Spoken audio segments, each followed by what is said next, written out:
Hello, this is Mark Smith with Family Tree Counseling Associates in Carmel, Indiana. And I'm going to do something a little bit different this morning with the video, have a little fun. Not known for my videos being a heck of a lot of fun. What I'm going to do is sort of change characters and not be myself. The title of the video is 10 Surefire Ways a Man Can Kill His Marriage. And through the years as a therapist, I listen to men.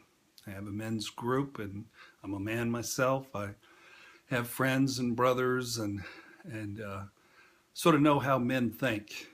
And these 10 ways are really unhealthy ways of thinking, but it's how men think. A lot of men think, and it's not going to represent a whole lot of emotional enlightenment or emotional intelligence, perhaps, but it's tongue-in-cheek. So please don't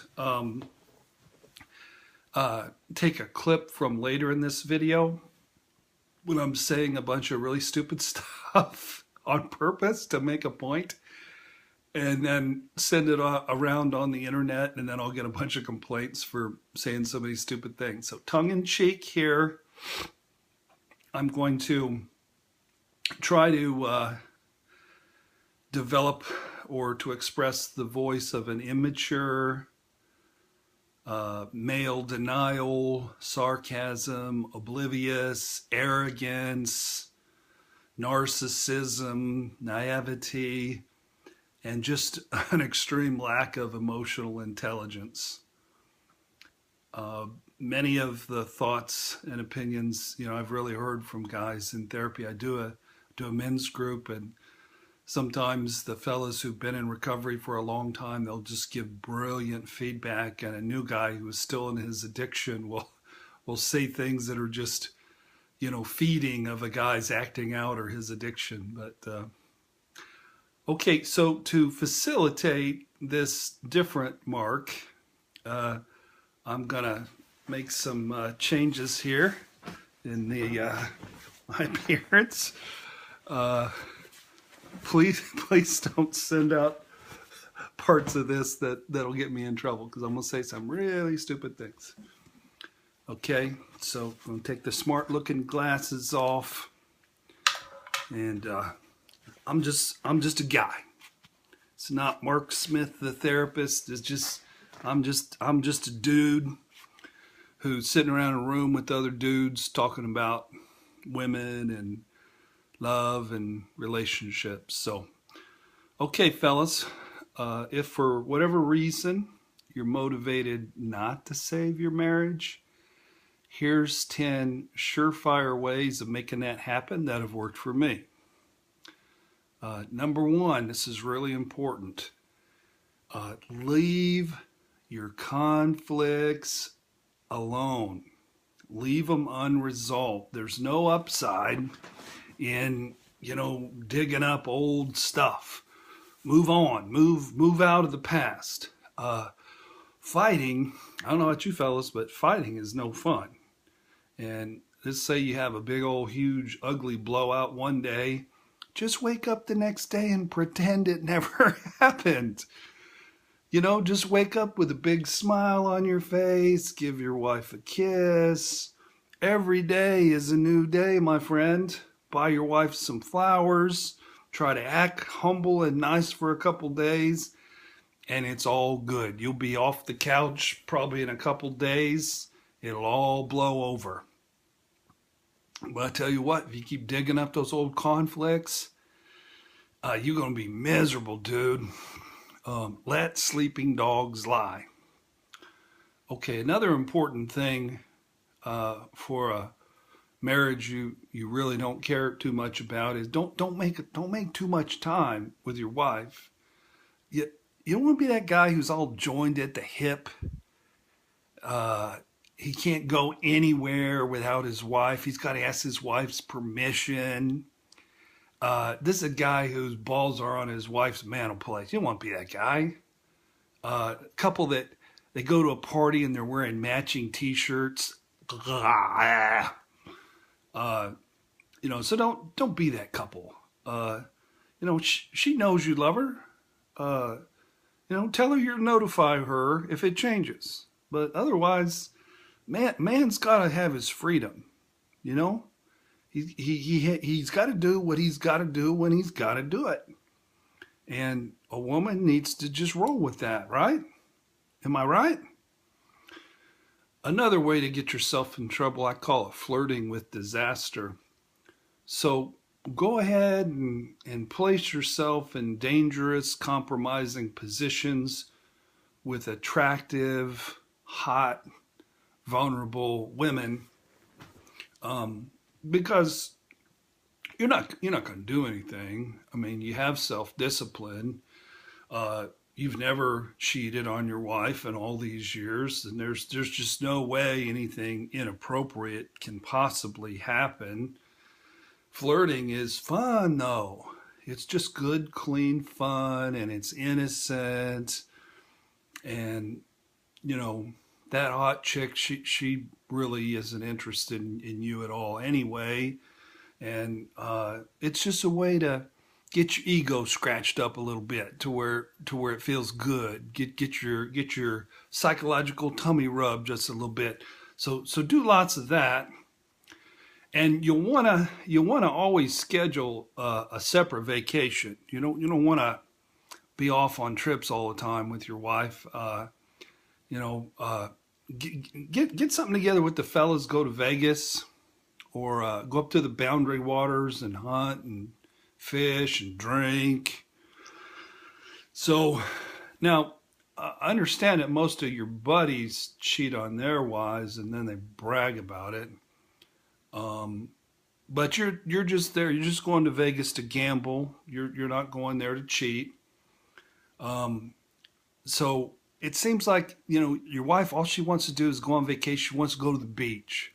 She wants to sit there on the beach, drinking little drinks with umbrellas in it, and do that all day. I'd do that for like 20 minutes. I'm ready to go do something fun. So I'm going to Vegas with the guys. I'm going to gamble. I'm going to make a lot of money. And as they say, whatever happens in Vegas stays in Vegas.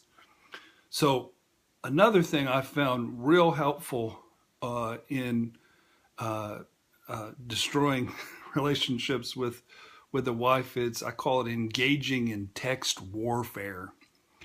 If your wife sends you a little nasty text, don't turn the other cheek and don't let her bully you. Whip that sucker out and start pounding away on the little keypad, or you be like the kids and get your thumbs going. And just you can fight all day.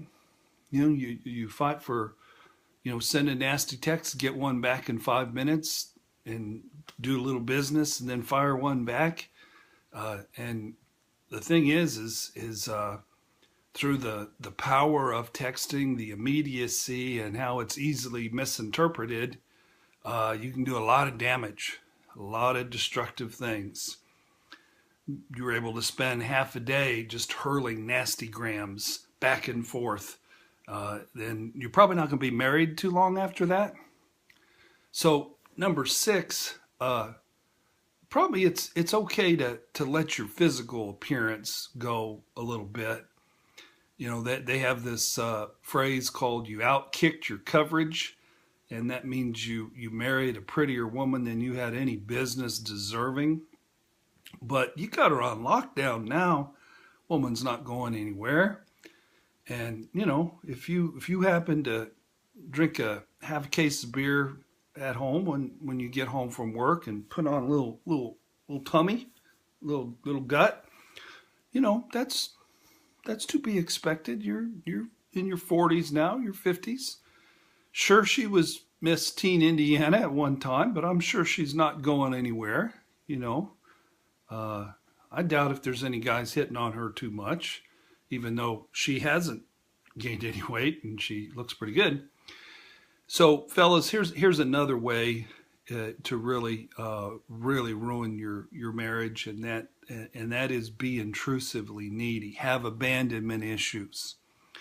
If you'd really like to turn off your wife and actually completely repulse her, then let your abandonment issues just run wild by making irrational, jealous comments, accuse her of cheating on you, pout and whine for days when you don't get sex, and generally come across like a needy little 3 year old who needs his mommy, and just tear up and, pardon my language, just come across like you're her needy little bitch. Uh, that that'll that'll probably end your marriage very quickly. Another strategy, and a fun strategy at that, is bury yourself in debt.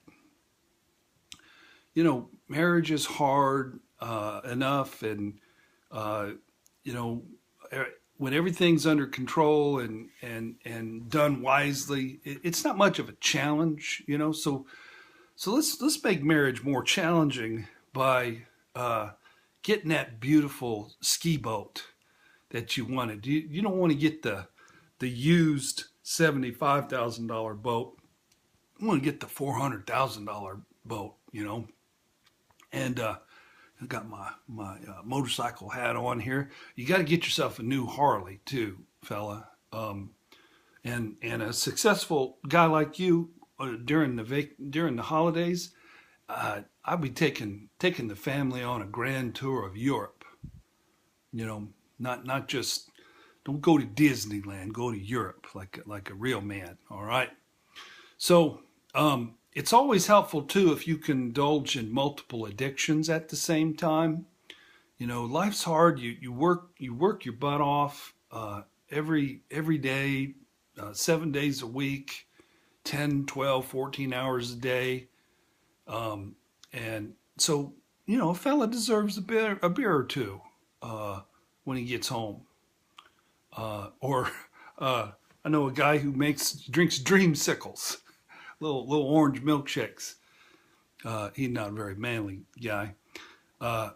So also, if your wife's not making herself available to meet your sexual needs on a daily basis or twice a day, it's okay to supplement your sexual diet with generous helpings of internet pornography.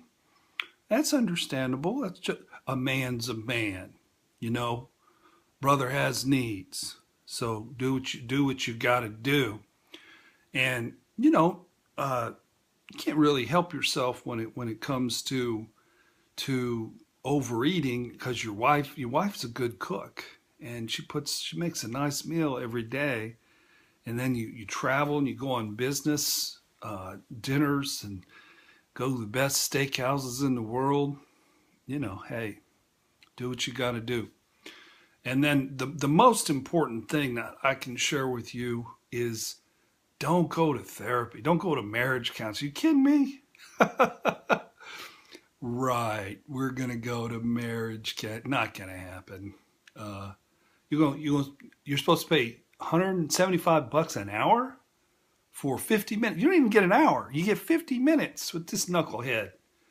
And all he's gonna agree with your wife that you're a really bad asshole. That's You're gonna pay $175 for 50 minutes to have him come along and say, "Yep, that's him." Um, the one she picked off the internet here recently, this Mark Smith, supposed to be some kind of hotshot. Dude, he's divorced. How can he help us? He's already divorced himself, and he's sort of a fat guy too, by the way. So I ain't going. But I've been there. I bought the T-shirt. The first overpriced, worthless therapist we went to, all she did was nod her head, and ask what we thought. Well, hell, we didn't know. We came for some direction. All she nod her head. What do you think? I think the answers are in you. Then the last guy gave us a bunch of lame homework, like try to figure out your wife's love language and plan date night. So I told her, I told the therapist, and I told my wife I'd read a book. And I sort of meant it at the time, but I never did get around to reading that book. And I scanned a couple chapters. So besides, you know what? Relationships aren't brain surgery. It don't take a great counselor. In fact, I think I know more than any counselor I know of or read about or been to. I know more than they do about relationships. I mean, I'm a leader at work, own my own company. You think I don't know about relationships? So I'm definitely not going to pay some counselor to tell me, that I'm a bad guy. So, fellas, there you have it. The collected wisdom of locker rooms and coaches and just fellas who are currently divorced. And if all the above marital infractions do not eradicate your marriage, then you just really need to buckle in for the long haul, because she ain't going anywhere. If you did all that and she's still with you, she ain't going anywhere. So you're going to be married the rest of your life, fella. So good luck, fellas.